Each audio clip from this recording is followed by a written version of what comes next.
இது பால் கொதித்து விட்டது. இஞ்சி வருகிறது பிஜி தேயிலை. இது வந்து டீகேஃப். எனக்கு இந்த கெஃபின் அவ்வளோ ஒத்து வர இல்லை, அதனால் இது ரெண்டையும் ஒன்று போட்டு டீக்க போட போகிறோம். வேறுங்க இதில் உண்டு, இந்த இதில் ஒன்று போட்டு 2 போட்டது நல்ல ஸ்ட்ராங்காக இருக்கும் டீ. டீயை குடிக்க வேண்டாம், என்னதான் குடித்தாலும் போகிற நேரம் போகிறாதான் இருக்க மட்டும் குடிப்போம். ஏன்னா அப்போ ரெண்டையும் போட்டு மிக்ஸ் பண்ணி போட்டால் அந்த கேஃபின் பேலன்ஸ் ஆகும். மறுபடியும் இந்த வாளி மற்றது ப்ரௌன் சுகர், இதெல்லாம் உங்களுக்கு தெரியாமா? ஆனால் சில பேர் வெள்ளை சுகரை சாப்பிட்றீங்க, அதுக்காக இந்த அளவுக்கு நான் இவ்வளோ சுகரை தான் போடுவேன். இங்கே பாருங்கள், அந்த கிராம்பு சரியான நல்லம்மா. இப்போ ஒரு கிராம்பையும் நீங்கள் இந்த என்ன டீயில் காலை மேலே ஒன்று சேரும், ஒன்றில் பாதி காணும். இங்கே பாருங்க ஒன்றை இந்த நான் இதுக்கு போட்டு இடிக்க போகிறோம். வெந்தய சின்ன தொண்டு கரவா, ஒரு சின்ன தொண்டு, ஒரு சின்ன அளவு தெரியாத ஒரு ஆளாண்டை கேட்டுச்சு மெசேஞ்சரில். இங்கே சின்ன தொண்டு அதையும் போடுங்க.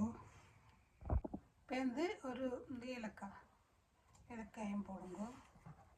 இதுதான் ரொம்ப இம்பார்ட்டன்ட். நான் அன்றைக்கு தான் கேள்விப்பட்டேன், இது ஒரு டாக்டர், சித்த ஆயுர்வேத டாக்டர் சொன்னார், இந்த அன்னாசிப்பூ இது இறைச்சிக்கு தான் போடுறோம் நாங்கள். இங்கே பாருங்க, இறைச்சிக்கு தான் போடுறோம் நாங்கள். ஆனால் இது இந்த என்ன தீர்த்தனைக்கு அவ்வளவு நல்லம்மாம் ஹெல்த்துக்கு. என்னது செய்தாலும் நாங்கள் போடுறதான். நான் கூட நான் அதுகளெல்லாம் பெருசாக நம்பிக்கை இல்லை, சும்மா நல்லதை செய்தால் ஏதாவது செய்கிறது. அப்போ நான் இன்றைக்கு இது சேர்க்க போகிறோம். நீங்கள் ஒரு நாளும் சேர்த்துருக்க மாட்டீங்க. அப்போ இதை கட்டாயம் சேருங்க. இந்த அன்னாசி போல் ஒரு சின்ன துண்டு எடுத்து இடித்து போடுங்க. இதுதான் ஸ்பெஷல். இந்த ஸ்பெஷலை காட்டுறதுக்காக வேண்டி தான் நான் இந்த அன்னாசி பூண்ட மகத்துவத்தை கூகுள் பண்ணி பாருங்க. அவ்வளவு நல்லம்மா என்ன. அப்போ விடிய உண்மையில் இந்த கெஃபின் உடலுக்கு கூடாதான். அப்போ இதை நீங்கள் இன்றைக்கு இன்ட்ரடியூஸ் பண்ணுறக்காண்டி தான் இந்த தேத்தனியை மீண்டும் காட்டுறேன் உங்களுக்கு. இந்த பாருங்க, இதை அப்படி இதுக்கு கொட்டுங்க. கொஞ்சம் நேரம் அது நல்ல கொஞ்சம் அவிய விடுங்க. கொஞ்சம் அவிய விட்டு அந்த சத்து ரங்கட்டுங்க. மெல்லிய நெருப்பில், மெல்லிய ஃப்ளேமில்.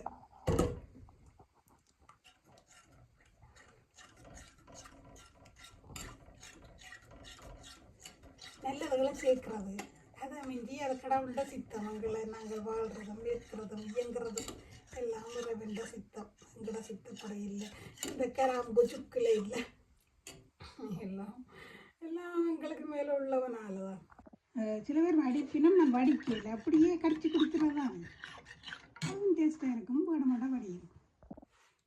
உண்மையாகவே வித்தியாசமே தெரியும், அவ்வளோ நல்லா இருக்குது. இந்த காலமாக கோப்பி குடிக்க எடுத்தேன், கோப்பியில் தேயிலை குடிக்க எடுத்தேன். அதை இப்போ போடுறேன்.